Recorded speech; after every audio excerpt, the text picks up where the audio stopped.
Hey guys, welcome back for the start of another exciting war season. On to season 41.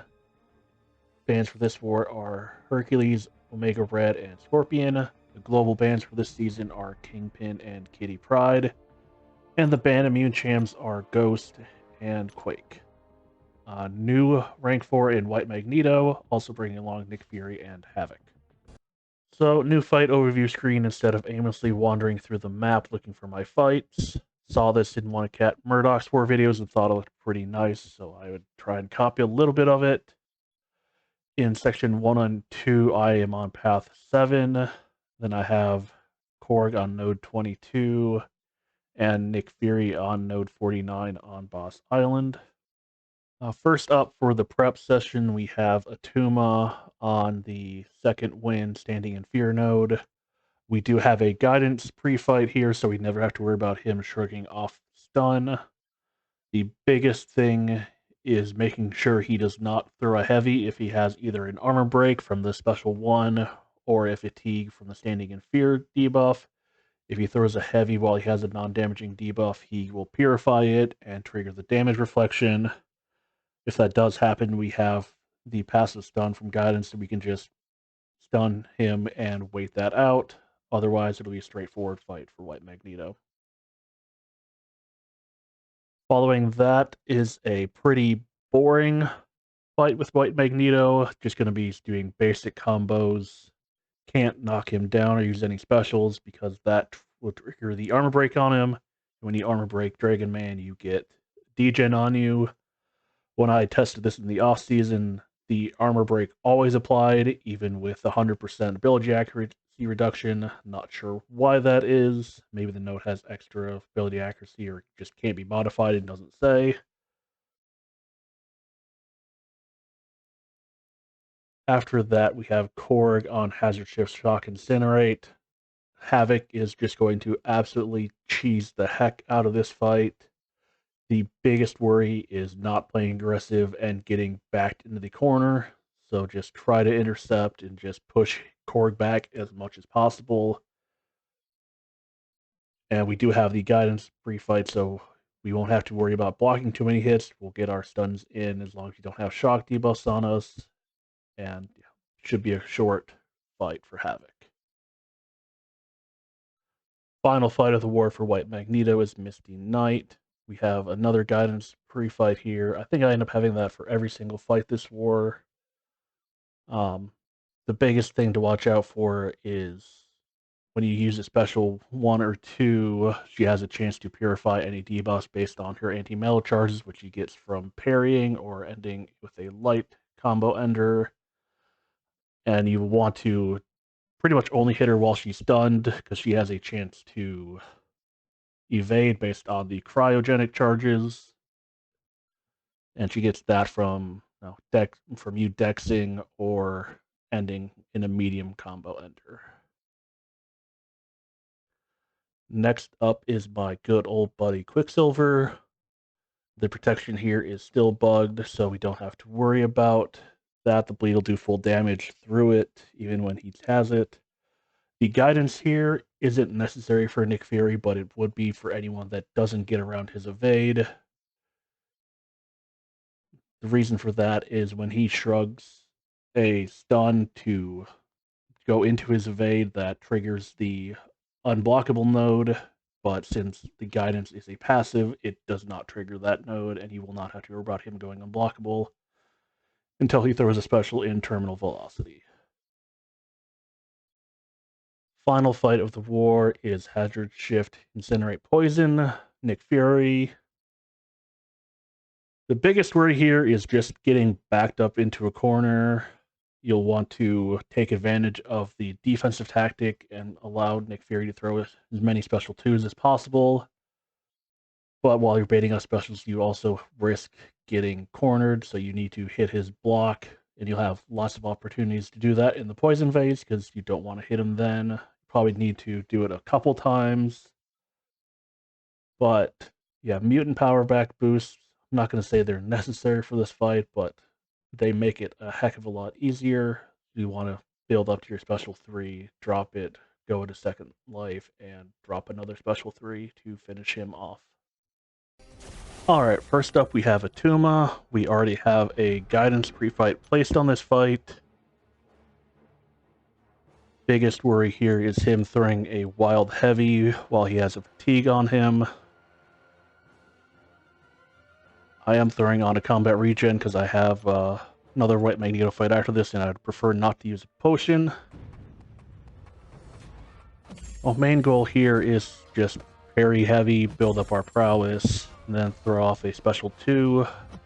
I am running mutant power back boosts here.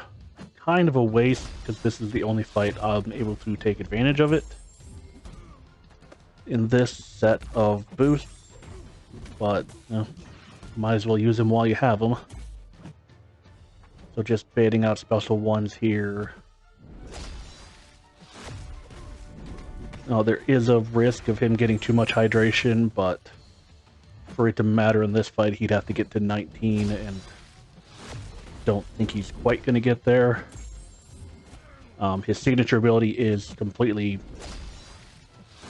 destroying the bleed potencies, and yeah, that special 2 finishes him off. It took a little bit of Thorn's damage, but so insignificant at this point in his stage, maybe after his balancing.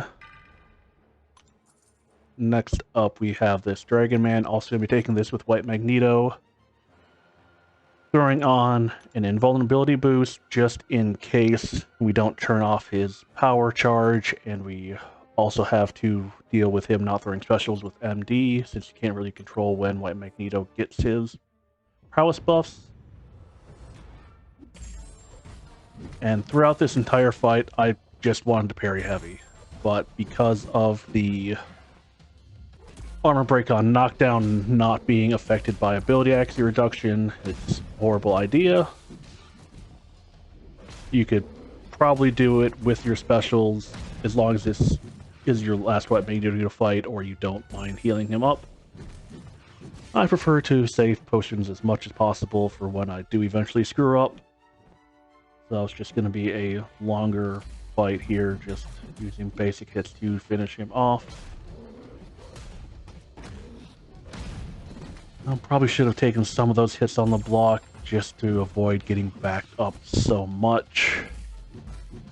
But hitting his block to try and regain some field space here. I had about 30 seconds with no prowess there, so didn't have to worry about MD too much, but now we have to worry about it again. But luckily he's throwing that special 2 when we push him there.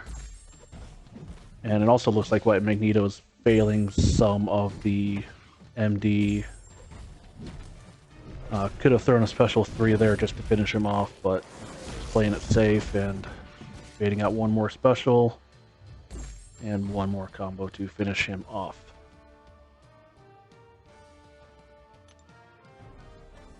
Now we got probably what was most exciting fight this war, with Havok cheesing both Hazard Shift, Shock, and Incinerate, and Korg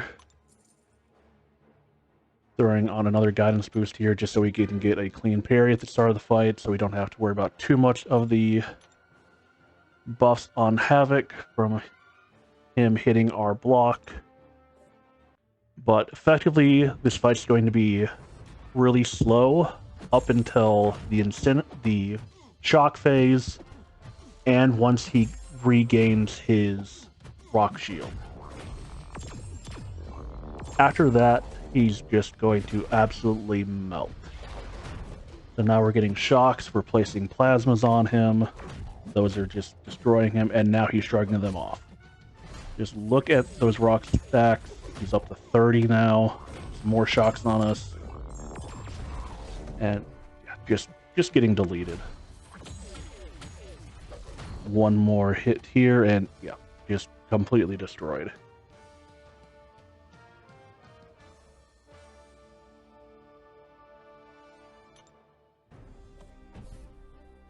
Great job by Havok, just absolutely melting him. Now we've got a Misty Knight, also have a guidance here since she can shrug off any debuffs, damaging or non-damaging. And she also has the chance to evade, so just going to try and hit her mostly while she's stunned. Why her ability accuracy reduction with her charges isn't affected by ability accuracy, I'm not totally sure. Don't think it states that it's not in her abilities. But she doesn't have a whole lot going for her, so well, we can give her that for now. Being a little risky there, hitting her while she's not stunned, while she has so many cryogenic charges. But not a major worry. We all are still running power back boost here, because this is going to be the last stretch of fights for us. One more special 2 just deletes her.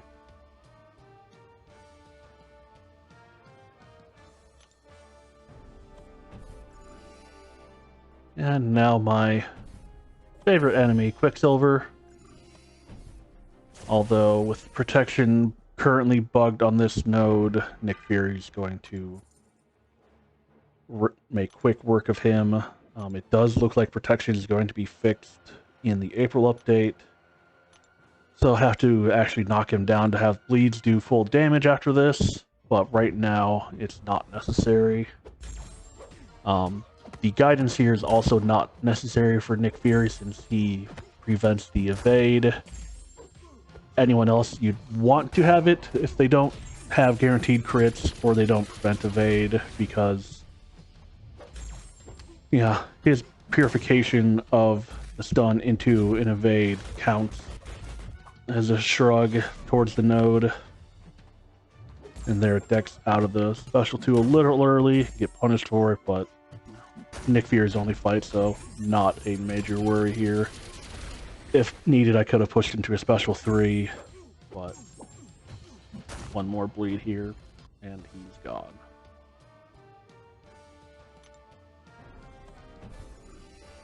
And now this was the fight that I was absolutely terrified of going into the war.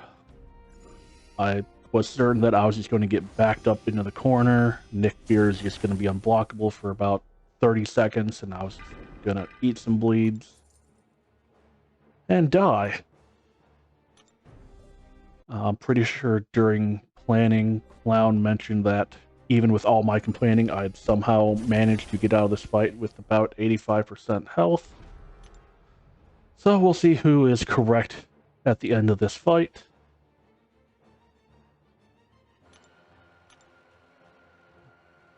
I think I go for another invuln boost here, just in case he doesn't play nice or he keeps throwing his special 1s.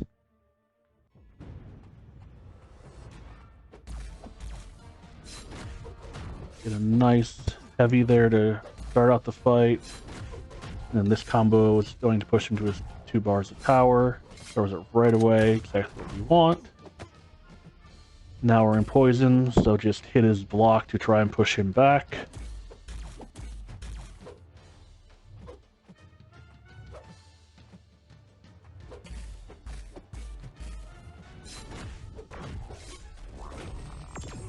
Throw our special 1 to get our plasmas going. Hopefully we can get some of those up to reduce block damage we take from Inequity.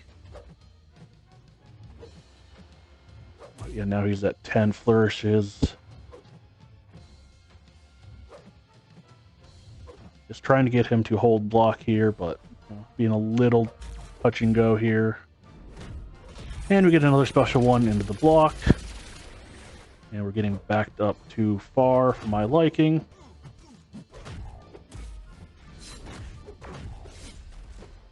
Now he needs to throw this special. Thankfully he does, but we're right in the corner.